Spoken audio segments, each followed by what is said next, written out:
Hello, everybody. Welcome into another edition of Chase for the Championship, presented by Kroger, Marlowe's Tavern, and R.S. Andrews. I'm Brandon Adams. We'll get ready to say hello to John Stinchcomb here in a moment as we talk about Georgia starting its Chase for the Championship next Saturday, SEC Championship in Atlanta. We believe it couldn't go all the way to Indianapolis for the national championship game in the month of January. It could be a fun ride here for the Georgia Bulldogs, and obviously the latest release of the College Football Playoff Top 25 indicates that being true once again. Georgia at number one once again.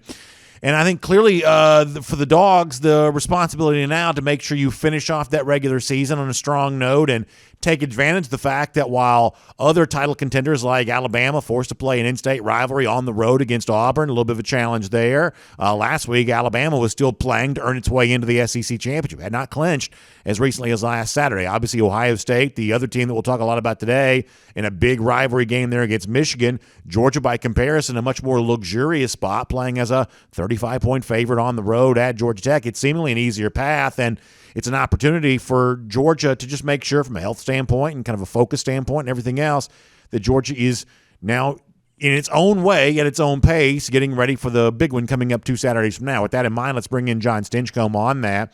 And, John, you were kind of a similar spot back in 2002 in your senior year. Y'all had clinched the SEC East. Now, you had clinched it, I guess, just, the previous week against Auburn, but you played the in-state rival, Georgia Tech, knowing that you were on your way to the SEC championship. Still got a blowout win there. And I would think you would say that also playing in such a way that you kept a sharp edge for the title game there as well. For Georgia, that's the responsibility here, to make sure you take advantage of the luxury that you've carved out for yourself to be able to play easy, relatively meaningless football here at the end of the season, right?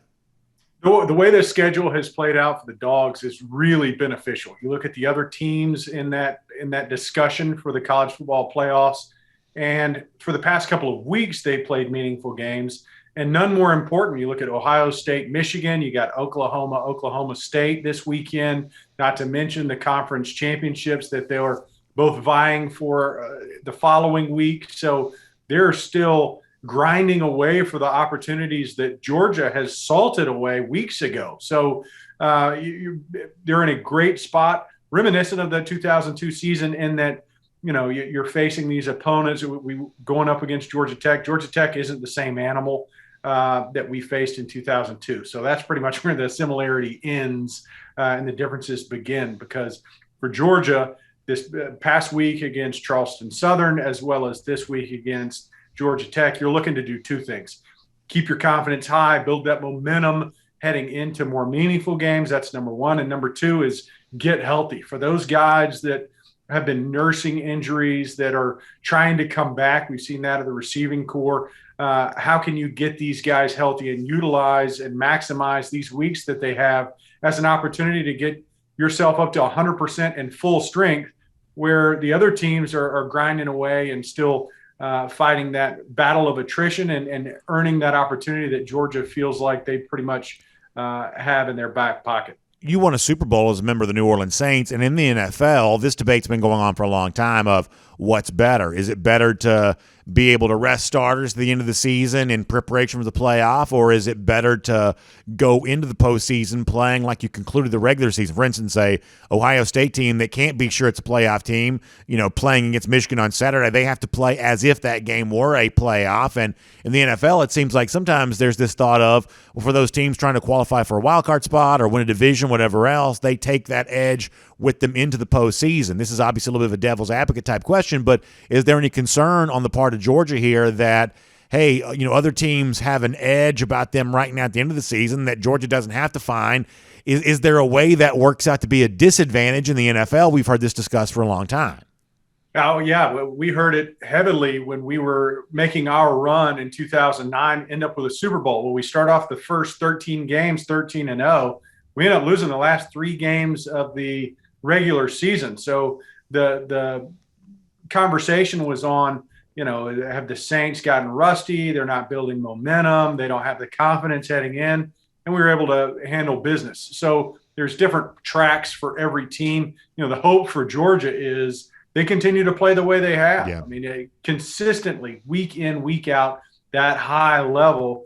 And, it's another opportunity against Georgia Tech to heal some guys and then still build that momentum. But they don't have to win in that convincing fashion. They have to win, obviously, and I don't think that's in much of a question. But the main priority, I think, is to make sure you don't lose anybody else and make sure that you have guys starting to contribute that are on the mend. It was good to see Don Blaylock and even George Pickens in warmups early on. So you're starting to see some of those players that really could help this team heading into the postseason play, starting with that conference championship against the vaunted Alabama Crimson Tide. You mentioned a moment ago Georgia Tech, and that was obviously on Kirby Smart's mind this week, knowing it is a rivalry game to conclude the regular season, but also an opportunity to continue to take those steps on that chase for the championship for UGA. So let's let you hear from Kirby Smart, his thoughts about using the rivalry game as a tune-up for everything that's going to come up after that.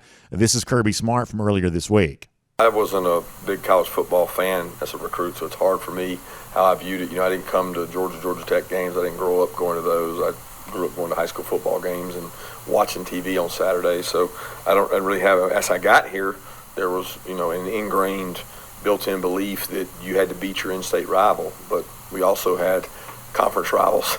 So it just became, you play on something so many times that it falls on deaf ears sometimes. If you say, well, that's our rival, that's our rival, that's our rival, we don't get into that because it really just loses its effectiveness if you use it all the time. So who's not our rival? And that's, we look at it as a chance to grow, and we want to become the best team we can become, and they stand in our way. So we have an opportunity to go play them, and you use game reps to grow and become better.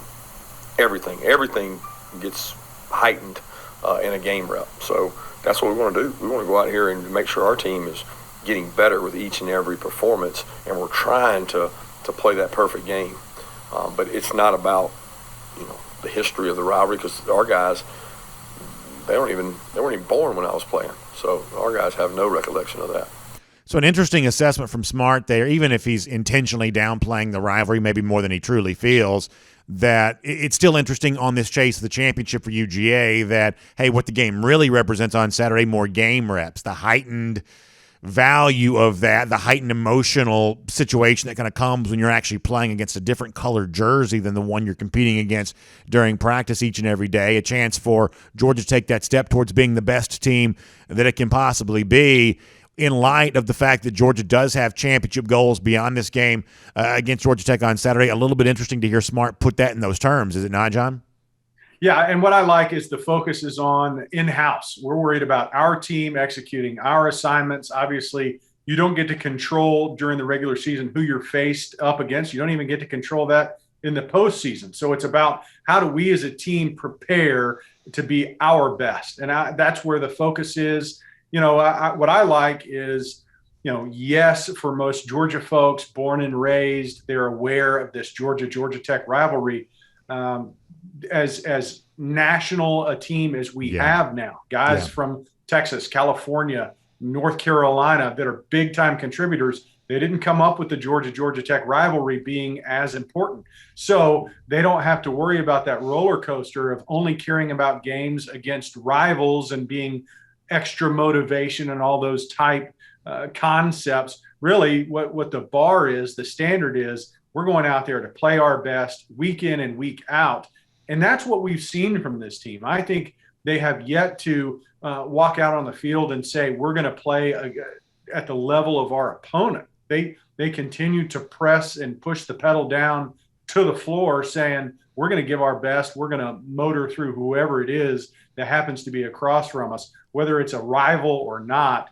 It's more about what we have in our locker room than the team across from us. That is certainly the right mindset. What Georgia coach Kirby Smart would say the wrong mindset is looking past anything that's going to happen this Saturday or beyond. He doesn't want that, and yet that's not going to stop us from doing that in just a minute. I'm going to ask John Stinchcomb if there has been a change in something that he and I both agreed on last week about the stiffest potential competition for UGA, if that answer is now different this week than it was a week ago. We'll do that coming up in just a moment. But first, let me remind you, this is Chase for the Championship here on the Dog Nation video channels. One of our great sponsors is Marlowe's Tavern. There are a couple of great things I want to make you aware of when it comes to Marlowe's Tavern. First of all, as we've told you now for the last several years, this is a great time of year to start thinking about those Marlowe's Tavern gift cards, because there's a tremendous incentive for you when you buy one of those. Right now, when you go by your local Marlowe's Tavern or check out marlowestavern.com, when you get a $50 Marlowe's Tavern gift card, you're going to get a bottle of Michelle Brut sparkling wine to go with that. Great way to ring in the new year. Great way to maybe celebrate some championships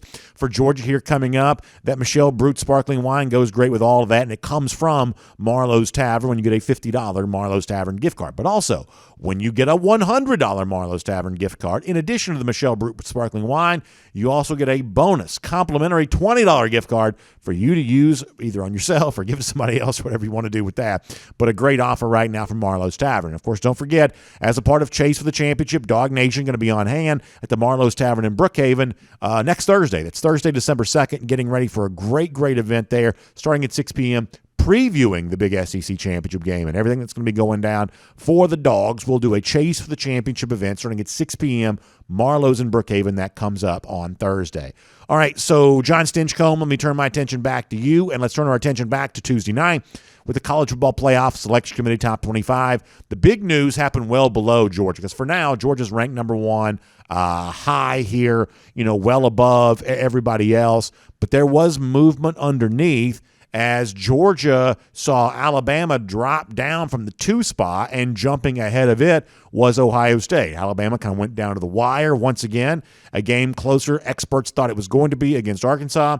Ohio State completely dominated a top 10 opponent, Michigan State, beating the Spartans as badly as probably you can. I mean, we heard folks up in Columbus saying maybe Ohio State's never played a better first half of football than it played when it had the 49-0 lead there over the Spartans through 2 quarters there. That was enough to see Ohio State leapfrog over Alabama. At the conclusion of last night's broadcast on ESPN, Tuesday night's broadcast on ESPN, when the playoff top 25 was announced, Playoff Selection Committee Chairman Gary Barta kind of made the explanation for why it's Ohio State moving up, why it's Alabama moving down. And there was a very specific charge against Alabama that was levied as to why this team is no longer just below Georgia. This is interesting for the committee chairman. And, John, I want your thoughts on this as well. Gary Barta from Tuesday night. Two great teams, both Ohio State and Alabama. Both of them have Heisman Trophy candidates at quarterback, and this past week, though, the dominating win over Michigan State certainly got the committee's attention. The offense of Ohio State with total domination, and defense playing much better. And they've been playing better week after week. They now they beat Penn State, they beat Purdue. Alabama's still a great football team, have a wonderful win against Ole Miss. The last few weeks, just not showing as much domination on defense. So two great teams, but when the vote came down, Ohio State came ahead of Alabama. So, by the way, the music is ESPN's edition. We didn't put the music bed underneath Gary Barta there. That was ESPN's doing that themselves. But a couple of things unpacked here, John, from what Gary Barta had to say there. You and I both last week, I think, were in agreement that the biggest threat to Alabama, I should say the biggest threat to Georgia, was Alabama. That's why neither one of us have really had a problem with Alabama being ranked number 2, despite the fact they had a loss already during the regular season. But Alabama wasn't all that impressive a week ago, at least in comparison to Ohio State, which completely blasted Michigan State. John, are you willing to now change your opinion and say that Ohio State and not Alabama stands as the biggest potential threat and impediment towards Georgia on its chase for the championship here? Has Ohio State leapfrogged, whatever the past tense of that would be, have they jumped past Alabama in your mind as well? Well, I think Ohio State is the hottest team in college football right now, and they needed to be. They needed to convince all the voters for the College Football Playoff Series and really the rest of the conference that they are in that discussion. I still think Alabama has a very talented team, but Barta makes a great point. You look at Ohio State had the same score at halftime that Georgia had against Charleston Southern, 49-0. So, and their opponent of Michigan State was no slouch, top 10 team, was in the discussion. We talked about them last week. So really convincing win. I think right now Ohio State is playing their best football. Early on, real questions about their defense. Are they capable? I think everyone was convinced that Ohio State had the offensive firepower but their defense was the biggest question mark. And now they're playing at a really high level. Here's the good news, BA. We will know a lot more come Sunday, because for the first time in a long time, there are two games that are probably of more interest to me that come from outside the SEC. Yeah. In that Ohio State-Michigan game, that's going to tell us everything we were going to want to know about both of those teams heading into the college football playoffs. We'll have great clarity there. And then the Oklahoma State-Oklahoma game, I think both of those games are huge. The implications that they have as to how the whole college football playoffs, which teams are going to be represented, which conferences, I think that's our two biggest indicators come from those two games, which is a rarity. I mean, most of the time you're looking at SEC to see what's happening, but I still feel convinced that Alabama will be able to handle business against Auburn and lead into the following week, which will be great discussion for us. But really the two games that you circle on your calendar this week for Saturday, Ohio State, Michigan, and Oklahoma State. Yeah, I don't think there's any doubt about that. I want to talk to you more about the implications of the Bedlam game before we're done here and how it impacts something else that happened in the top four on Tuesday night. Let me do one more thing on Ohio State, then I want to bring back Alabama back in this discussion there as well. Here's my thing about Ohio State right now. The Georgia defense has been the most dominant unit in the entire country all season long. However, there is a position group for Ohio State that reminds me a lot of what Georgia has done this season. I mean, think about Georgia here for a moment. What has been the story? They've got so much talent on defense that there's not even room for all the great players to be on the field together at the same time. Georgia's got so much talent on defense that players have left this program and gone on to become the best player on other teams in this country. Think about Jermaine Johnson leaving Georgia as an ensemble player. He goes to Florida State, and he's the star on that team. Other guys have kind of done some of the same kind of stuff. Well, Ohio State at wide receiver is really a very similar situation in that they've got former five stars like Julian Fleming who are barely playing right now because of what Chris Olave and Garrett Wilson and other guys are doing. You obviously think about Jamison Williams, who's kind of a role player at Ohio State. He leaves there. He goes and becomes Alabama's certainly most dynamic deep threat wide receiver, if not the best receiver in the entire program right now. That's how deep Ohio State is at the receiver spot. And C.J. Stroud's coming on as in his own as a quarterback right now, probably being helped by those wide receivers there. But when you look at the way that the Georgia defense has just dominated with an overwhelming level of talent, the one position group in the country that kind of reminds me of what Georgia's done defensively is what Ohio State has done at the wide receiver position. That's why I give credence to them currently being ranked number 2. It's why I've always viewed them as a threat to Georgia. They just have the kind of depth in that one spot that really does mirror a lot of the depth that Georgia has defensively. Yeah, and the issue there is, can you affect the passer? Because obviously Ohio State, when they feel like they have time, they do have those threats on the outside. And Stroud, really, Ohio State and Alabama, they have the two front runners for Heisman Trophy in Stroud and Young. So both very capable. There's reasons why they're in that discussion for the number 2 spot because both of their quarterbacks are starting to really heat up and play well. I think the big difference is what Georgia can do with the defensive line as compared to years past. I mean, we talked about it in this show a couple of weeks ago that, when you face the Baker Mayfields and we faced the Tua Tagovailoas and the great offenses, we weren't able to affect the passer the way this Georgia defense can. And I think that's the big difference maker is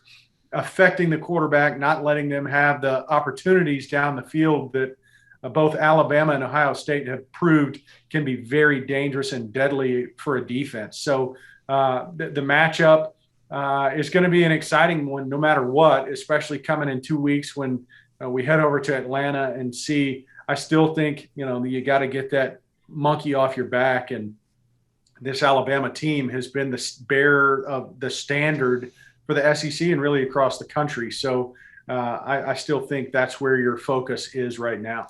How about the other thing here, just really quick, that Gary Barta talking about the struggles of Alabama defensively, at least in comparison to what you would think of for an Alabama team, a national championship contender, giving up big point total to Arkansas, doing, down to the wire with LSU a couple of weeks ago.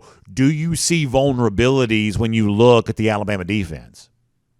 Yes, and that's probably why they're number two. And same thing for Ohio State. Both of those teams have been offensive led. That's why their quarterbacks are in the Heisman discussion and front runners for it. But the defenses for both teams, they've shown their vulnerabilities, and that's what's going to have to be exploited. That's where Texas A&M found their success against Alabama. They were able to not only keep pace but outpace Alabama's offense, and that's pretty much what you have to do. Looking at Ohio State, similar situation. Their strength is in their offense and their ability to score points. I don't think Michigan State had it drawn up this past week that they would allow such a hot start for Ohio State, which, that's got to be the game plan. You have to keep both Alabama and Ohio State trying to play catch up. When they get the lead, it obviously creates different situations for their defense, and that's where they're weakest right now. Is they are not playing the same complementary game that Georgia is able to play, because both units for Georgia, offensive and defensive, are in that discussion for playing really good football. Alabama hasn't exhibited that this year. They've shown that they have some weaknesses, and they come on the defensive side of the ball. It's our chase for the championship. John Stinchcomb, former UGA All-American. My name's Brandon Adams. Happy to have all of you with us, and happy to also tell you that one of our great sponsors for our chase for the championship, Kroger, they're here for you on Thanksgiving as you are getting settled in for the big day and the big meal and all the family and friends that are coming over. There's invariably going to be something you forget, that last-minute item that you need, and Kroger's there for you on Thanksgiving Day until 4 p.m. So keep that in mind, that if you need that last-minute thing, Kroger's there for you until 4 p.m. on Thanksgiving Day. Kroger's obviously taking such good care of us all year long, and we certainly say thank you to all of their terrific employees who are taking a little time away from their family to be with us on a big day for our family. So big thanks to Kroger there for us and all of that. And don't forget to stop by and get that last-minute item that you need right there at a Kroger. They're certainly helping us make Thanksgiving great around our house, and I know for so many of you the same thing is true there as well. Let's turn our attention now on chase for the championship to one of those other teams that Georgia actually knows pretty well here. It's Cincinnati, a matchup from last year's Peach Bowl, and a potential rematch looms in this year's college football playoff as well. Cincinnati did move up to the number 4 spot last night. This is something that I don't think I ever thought would happen. This is the highest ranking that a group of 5 team has had in the college football playoff era, which dates back to 2014. And I still have my skepticism that the Bearcats are in the final ranking when it matters, but they are there for now. So, John, I guess let's discuss that for a moment. What is Cincinnati's chances of staying in this college football playoff discussion? I think one of the things that kind of jumps to mind here is a game that you mentioned a little earlier, Bedlam between Oklahoma and Oklahoma State. I know Gary Barta was asked about this directly on ESPN last night.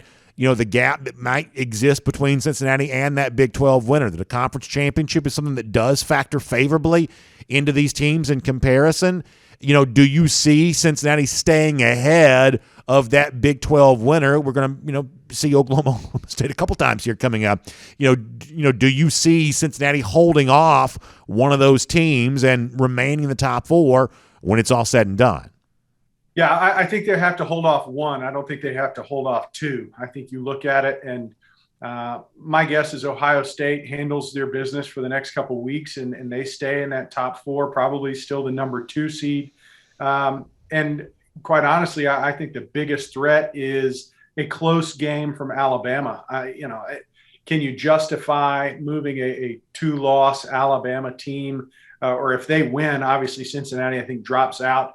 That's with the contingency of Oklahoma State. I think the biggest question mark is, can Oklahoma State beat Oklahoma this week? And most likely, I'm guessing it's probably Baylor the following week, and have some vindication there and finish the season strong. I think if that happens, then it very possibly could bump Cincinnati back out. There's still a very realistic possibility that Ohio State stubs their toe in this next couple of weeks. I think there's a very realistic possibility that Oklahoma State does the same thing.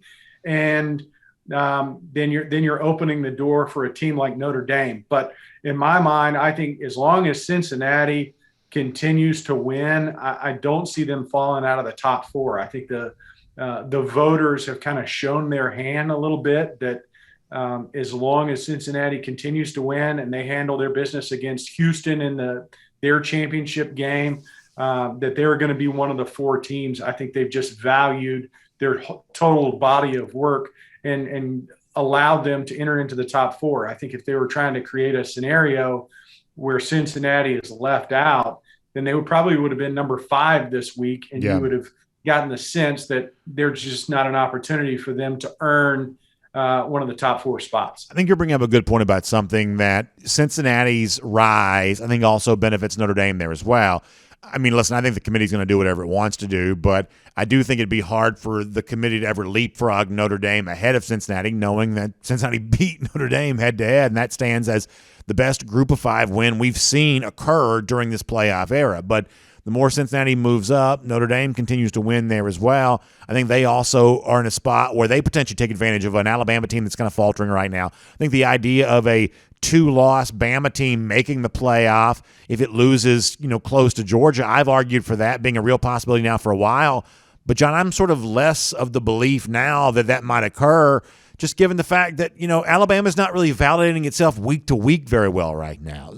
I think there's still a chance that happens, but I'm more open to other scenarios occurring, including Notre Dame joining Cincinnati in the playoff. We may very well have a scenario where it's Georgia, Big Ten winner, let's say Ohio State for right now, Cincinnati, Notre Dame. That could very well be your college football playoff. I think the Big 12 is still going to be heard from on this. Frankly, I think that Michigan, assuming it loses to Ohio State, I think they're going to still be a part of this conversation at least a little bit. I know they're kicking themselves for losing to Michigan State. Otherwise, they'd be much more a part of this discussion.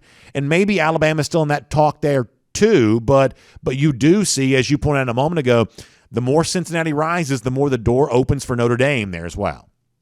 Yeah, and I think Alabama is kind of that linchpin, right? We saw them drop from number 2 to number 3. And part of it is Ohio State's dominant performance against Michigan State. You can't lose track of 49-0 at half against a top 10 team. Very impressive from Ohio State. But Barta's talking about it. Alabama hasn't been all that convincing. They've seen some holes in the defense against Alabama. So I think they're setting it up to where they can pretty well defend not having a 2-loss Alabama team in that top 4. Okay, if it's not Alabama and we're assuming that Georgia wins, even if it is a close game in the SEC championship, that Alabama is out. You can remove them from the conversation. Well, then that leaves Ohio State, which, assuming they handle business this week and then the following championship week against whoever that opponent might be, presumably Wisconsin, they're the number 2. Cincinnati stays at number 3.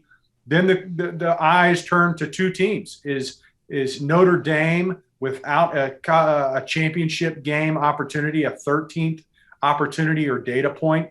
Are they that number 4 team? Whereas Oklahoma State handling their business, and there's a representative from the Big 12 that sneaks back into that top 4 discussion, and they make the college football playoffs. So I think that's very realistic. I think the way the voters have set things up with the jumping of Ohio State into that number 2 spot, that they're not very likely to honor an Alabama team that finishes with 2 losses, one of those coming against the number 1 team in the country, and they'll probably look elsewhere. And I think that great debate is, as long as Oklahoma State handles their business, are they the number 4 spot, or is it Notre Dame? Well, I think Oklahoma State is interesting, John. You're right, and we'll finish with this. They're currently ranked 7th, and that's the lowest that any team's been ranked and made the college football playoff this late in the season. One of those teams that was ranked 7th was Georgia, that made it obviously in 2017 after winning the SEC. Oklahoma's been treated a little differently. A couple weeks ago, Oklahoma's still undefeated, but only ranked 8th. Then it lost its game to was Iowa State. Lost its game, dropped 5 spots on the heels of that, compared to Wake Forest, who had lost a game to North Carolina, only dropped 3 spots. That whether it was where it was ranked when it was undefeated, where it dropped after it lost, Oklahoma has been treated pretty roughly by this committee. Oklahoma State seems to be getting a little bit more of a favorable nod here. Now, a lot's going to be proven in the head-to-head games between these 2 teams coming up. But do you kind of buy into the notion this committee really hasn't seemed to like Oklahoma very much all season long and has shown only the faintest level of respect for the Big 12 all the way around? How much do you buy into that even as a talking point?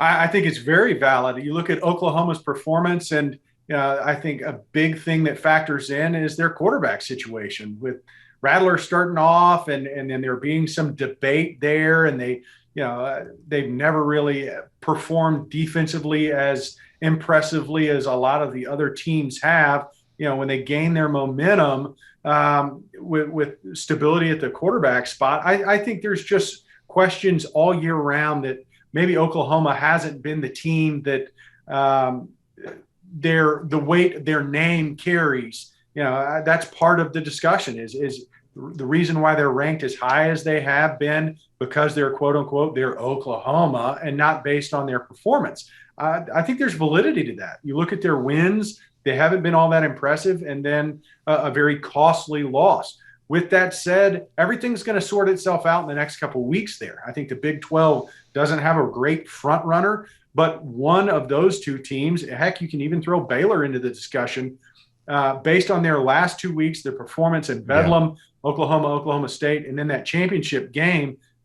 We will very clearly understand whether they should have a representative or not. Based on their performance up to this point, I don't think anyone can say Oklahoma is one of the best 4 teams in the country. And let me correct myself how soon I forget I questioned the Oklahoma loss. It was a win for Oklahoma last Saturday against Iowa State, and the loss in the banks of the Brazos River week before that against the aforementioned Baylor Bears. So let me just kind of correct myself on all of that. One thing I do know for sure, as you're getting ready for your Thanksgiving weekend, our friends at R.S. Andrews can take good care of you for your air conditioning, heating, plumbing, and electric needs. It's really cold at night right now, which means heating systems are kicking in and kicking on all across the state of Georgia here. And if you're worried that yours might be on its last legs, and let's face it, many of you know that's probably true, go and get some life breathed back into that thing. Let R.S. Andrews give it its mega tune-up. It's just $99.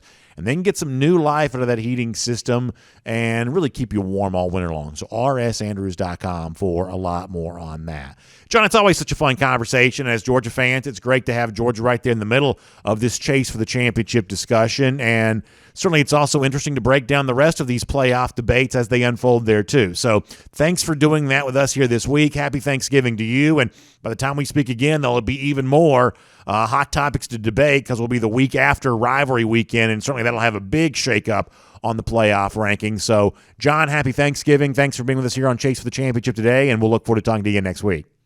Happy Thanksgiving to UGA, the entire Dog Nation. A lot to be grateful for, and part of that is just being a dog. So go Dogs. No question about that. Great stuff. And to all of you, thanks for being here there as well. And obviously, many of you settled in watching this program during your Thanksgiving weekend, so we appreciate you sharing some of your time here on Thanksgiving with all of us. Enjoy the great food. Enjoy the great football. Clean old-fashioned hate there on Saturday. Another round of top 25 rankings next week before the SEC championship next Saturday and the true chase for the championship again. That's when we have the logo that we have there with getting off for the Atlanta exit there to start things off, heading towards Indianapolis after that, inviting all of you to join us, our friends at Kroger, Marlowe's Tavern, and R.S. Andrews on the chase for the championship. So we will look forward to speaking to you again next time.